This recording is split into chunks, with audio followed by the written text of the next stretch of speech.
Fils et du Saint-Esprit. Amen.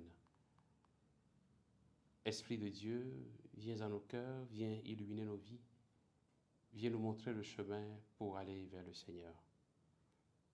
Évangile de Jésus-Christ selon saint Matthieu. En ce temps-là, Jésus disait à ses disciples, « Quand le Fils de l'homme viendra dans sa gloire et tous les anges avec lui, alors il siégera sur son trône de gloire. Toutes les nations seront rassemblées devant lui. Il séparera les hommes les uns des autres, comme le berger sépare les brebis des boucs. Il placera les brebis à sa droite et les boucs à gauche. Alors le roi dira à ceux qui seront à sa droite, « Venez, les bénis de mon Père, recevez un héritage et le royaume préparé pour vous depuis la fondation du monde. Car j'avais faim et vous m'avez donné à manger, j'avais soif et vous m'avez donné à boire, j'étais un étranger et vous m'avez accueilli. J'étais nu et vous m'avez habillé, j'étais malade et vous m'avez visité. J'étais en prison et vous êtes venus jusqu'à moi. » Alors les justes lui répondront, « Seigneur, quand est-ce que nous t'avons vu? Tu avais donc faim et nous t'avons nourri. Tu avais soif et nous t'avons donné à boire. Tu étais un étranger et nous t'avons accueilli. Tu étais nu et nous t'avons habillé. Tu étais malade ou en prison.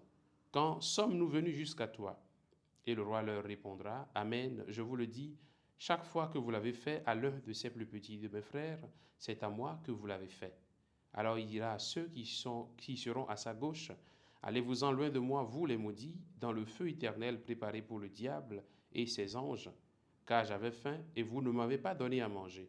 J'avais soif et vous ne m'avez pas donné à boire. J'étais un étranger et vous ne m'avez pas accueilli.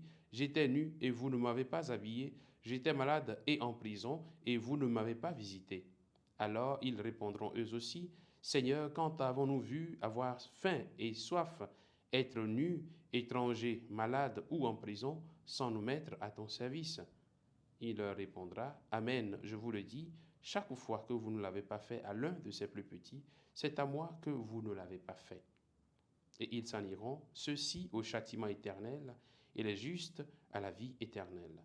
Acclamons la parole de Dieu, louange à toi, Seigneur Jésus. Bien, chers frères et sœurs en Christ, nous sommes aujourd'hui le lundi 10 mars. Nous sommes dans la toute première semaine du temps de Carême. Au soir de notre vie, nous dit saint Jean de la Croix, nous serons jugés sur l'amour. Et c'est ce que nous montre l'évangile de ce jour, où le Seigneur, au jugement dernier, séparera ceux qui ont accompli du bien et ceux qui ne l'ont pas fait.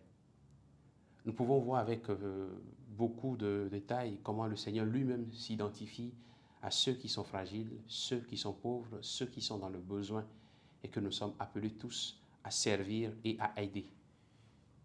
Bien-aimés du Seigneur, le Seigneur nous invite aujourd'hui, et dans ce temps de carême et dans toute notre vie, à accomplir les œuvres de miséricorde, donner à manger, donner à boire, accueillir l'étranger, visiter les malades, visiter les prisonniers, faire du bien aux autres, briser les chaînes de la servitude.